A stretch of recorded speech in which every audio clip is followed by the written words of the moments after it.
बटुळे तर पहिला धरणारा मनुष्य, ऊस तोडणारा, त्याचा काही विषयच नाही. हां, हे जी आहे ना यात चाली येतात, त्यांना म्हणा तुम्ही किती मागं भाया करा बरं का, पण आमची जर नुसती एक कणगुळी मोहरं जरी निघली ना तर तुमच्या काहीच राहणार नाही, एवढं ध्यान धरा म्हणा. कारण दाखीत नाहीत, गरीब समाज आहे, गरीब म्हणून आतापर्यंत प्रामाणिकपणाने तो 3 बऱ्या सांगतो, मोहा समाज एखादा साल धरणाराला का म्हणून आमदार किती निवडून आणि नव्हा तो मराठा समाजाचा काय ना.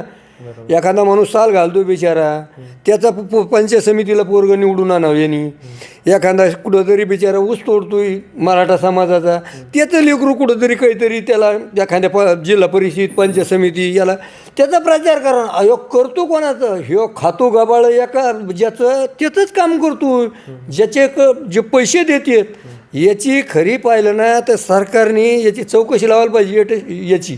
म्हणजे इतकी प्रॉपर्टी छापली यांनी, पुतण्याच्या नावावर, बहिणीच्या नावावर, मेवण्याच्या नावावर, मेवण्याच्या नावावर, बायकोच्या भावाच्या बहिणीच्या नावावर यायच्या, भाषा यायच्या, याची प्रॉपर्टीला अंतर राहिलेलं नाही. आणि प्रॉपर्टी काय आपण दिलेली नाही, त्याच्याच समाधान दिली बिचाऱ्यांनी भावनिक करून. पण ह्यो लढला आतापर्यंत 3 वर्षे, ह्यो फक्त प्रस्थापित मराठाकरता लढलेला आहे. हे गरीब मराठ्यांनी, ऊस तोडणाऱ्यांनी, सालं घालणाऱ्यांनी याचा विचार करा. अहो माझी एक माणूस आलता गुळदचा, 500 रुपये ते काय ते तुळशी इंद्रावण बनायला. तो म्हणे बाबा मला का नाही जरांगे पाटलाच्या आंदोलनाला वर्गणी द्यायची, हो तुम्ही बना नाही तुळशी इंद्रावण. मला गरज नव्हती, मी तुळशी इंद्रावण बनिलं त्याचे बिचाऱ्याचे. म्हणजे गरीब माणसाने याला पैसे दिले, रोजानी जाणाऱ्यांनी वर्गाने करून याला दिले. काय मिळलं हो मराठा समाजाच्या गरीबाच्या लेकराला? ते तर अजून उसच तोडणार आहे ना, हावतच आणणार आहेत.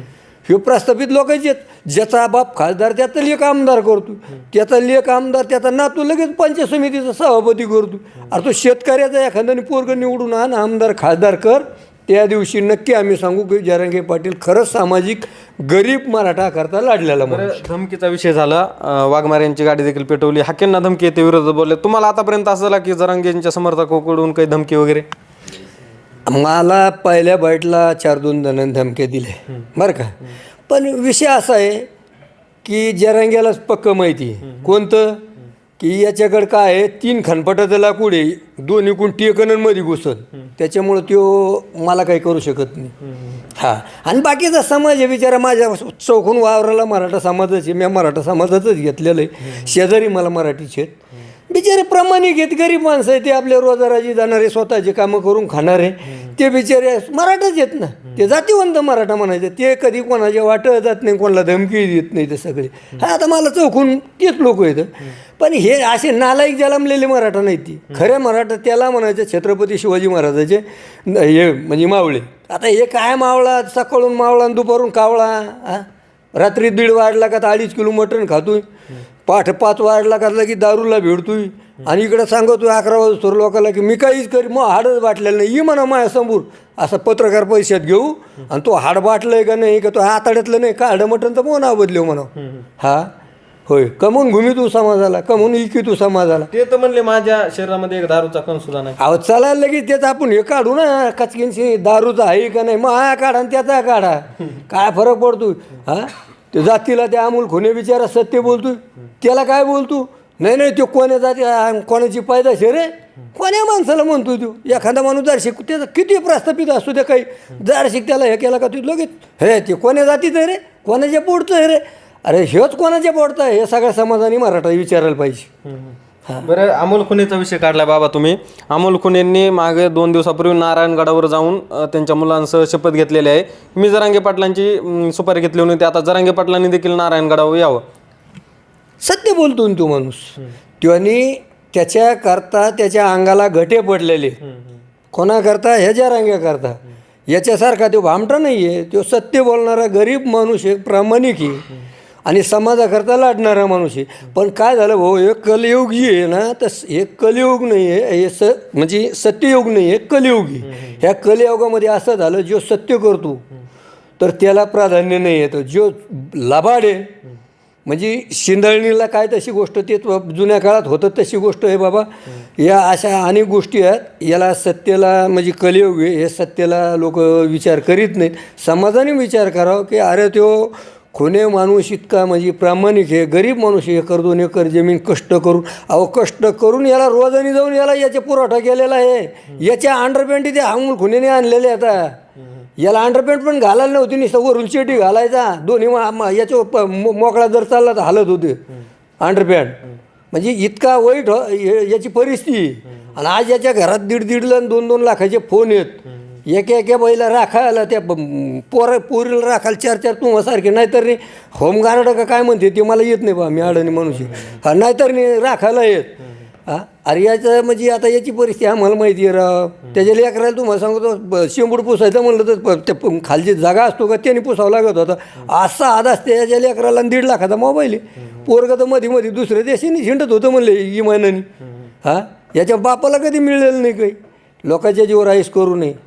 मी बी बोललो, मी बी समजा समाजाकरता झटलो 2 वर्षापासून, पण मी आज ऊस तोडतोय आणि आज रातचे दारे धरतोय. माझे सगळे हे कंपनी सांगा काय करतो बटुळे बाबा म्हणून. आणि कधी बघा कोणाच्या 100 रुपयाचा मिंदा नाही, ऐकून घेणार नाही. म्हणा कोणाला काय म्हणायचं ते. बरं, दुसरा एक मुद्दा आहे. आता जो राज्यात सध्या वातावरण आहे, दीपक बोराडे सध्या एस टी आरक्षणाच्या मागणीसाठी आझाद मैदानावर उपोषण केलं होतं. खरंच धनगर समाज कुठंतरी एस टी आरक्षणाच्या मार्गाने चाललाय का ओबीसीतून बाहेर पडतोय? ऐका, त्याला आरक्षण असल ते नक्की भेटावं. कायद्यात जे नियमात असन ते समाजाला ज्याच्या त्यांनी भेटलं ते योग्यशीर आहे, लेकरा बाळाचे हित आहे. पण याच्यामध्ये हे आरक्षण भेटाय करता मला तरी वाटत नाही वा कोणी काही करीत असेल. माझं एकच मत आहे की स्वतःच्या पोळ्या भाजायकरता काहीतरी करण्यात चव नाही. काय आहे की समाजात कायदा आहे ना, कायदा काढलेला आहे ना. बाबासाहेब आंबेडकरनी एवढा जो कायदा सुविधा करून ठेवलेली ही कशाकरता केलेली आहे? मग असं तर कोणी काही उद्या तो इखे का काय तो नगरचा याचा राधाकृष्ण विखे मराठा समाजाचा काहीतरी तो केला ना म्हणले सगळ्या याचा काही समितीचा अध्यक्ष का काय. मग तो तर लगेच उद्या जर कायदा नाही म्हणलं तर उद्या लगेच येईन का बीड जिल्हा तर आखे बीड लगेच ओबीसी मराठा ओबीसी, जालन्यामधले आखे मराठा ओबीसी. कायदा आहे, कायद्याच्या व्यतिरिक्त हे जी चाललं आहे आता तर या अंधारातून चाललेलं आहे. कोणतं बोगस सर्टिफिकेट काढायचं, निवडणुकीला उभा करायचं.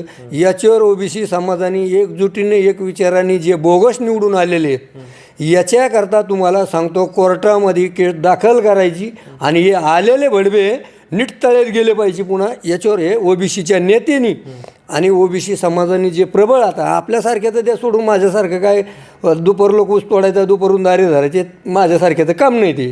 पण जे प्रबळ लोक आहेत यांनी कोर्टात टाकायचं आणि यांना भाड्याला जर बोगस सर्टिफिकेटवर निवडून आले असले तर याला 10-20 वर्ष सजा करायला पाहिजे.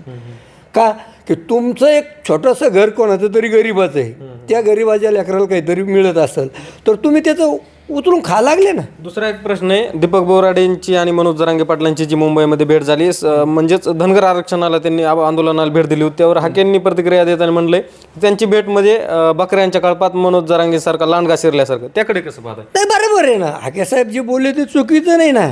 कारण कसं आहे, माझा एकच म्हणण्याचा उद्देश आहे, मी पहिलं बोललो ना अजून पुन्हा बोलतो की बाबा ह्यो एवढा जे पाठिंबा धनगर समाजाला देतो आज, मग धनगर समाजाला पहिल्या सगळ्याच्या आधी महाराष्ट्रात नंबर 1ला लाकडं तर धनगर समाजाचे त्यांनी घातलेली आहेत.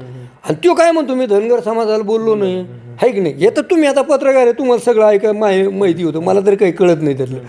मग सगळ्याच्या आधी त्यांनी काय केलं, त्या धनगर समाजावरच लाकडं घातली. आणि आज त्या धनगर समाज फक्त याच्यात काय करायचं, हाके मागल्या 4 बोराड्या मागं आले पाहिजे. बोराड्या मागं आले म्हणजे मग बोराड्याला आम्ही हँडल करू. म्हणजे मग आमचं ते काल बोलतानाच बोललाय ना की बाबा काय धनगर मागासवर्गीय मुस्लिम असले काय टापून भाषा. अरे तो भाषा कायला सांगतो म्हणा, लोकांना सगळं ओळखीलं तो काय तर बिचारे त्याच्या लेकरा बाळाच्या प्रश्नाकरता मुंबईला आलेले. ते काही कोणाच्या आशाने किंवा त्याला मतदान करायचं ना आम्ही एक यायचं ह्या आशाने धनगर समाज मुंबईला गेलेलं नाही. एक त्याचं जे नियमात आहे त्याची ती याच्या नियमाच्या जी मागणी आहे ती मागणी मागायला गेलेले आहेत. ते असं काही नाही की बाबा मग जरांगे आला म्हणून लगेच त्याच्या मागास उद्या अंडरपॅन्टीन चिट्या घातल्या का पळाले माहीत यालाच मतदान करायचं. अरे तू सोडून बोल म्हणा, नाही तर तू तरी म्हणा फुल्ली करून तो 10 लोकांची दाखव, नाही तर आमची तरी दाखवतो 10 लोकांची. लबाड येते पक्क भामटे नक्कीच मंडळी, आपण ज्यांचे संवाद साधला ते बटुळे बाबा होते. अनेक प्रश्न घेऊन त्यांच्यासोबत संवाद साधलेला आहे. त्यावर मनोज जरांगे पाटलांची आणि बोराड यांची भेट असेल, त्याचबरोबर लक्ष्मण हाकेला आलेली धमकी, नवनाथ वाघमारे यांची जाडलेली गाळी आणि इतर देखील ओबीसी समाजासाठी जे लढणारे नेते आहेत त्यांना कशा प्रकारे टार्गेट केलं जातं यावर देखील बटुळे बाबा बोललेले आहेत. coverage.com मध्ये मी इथंच थांबतोय. धन्यवाद.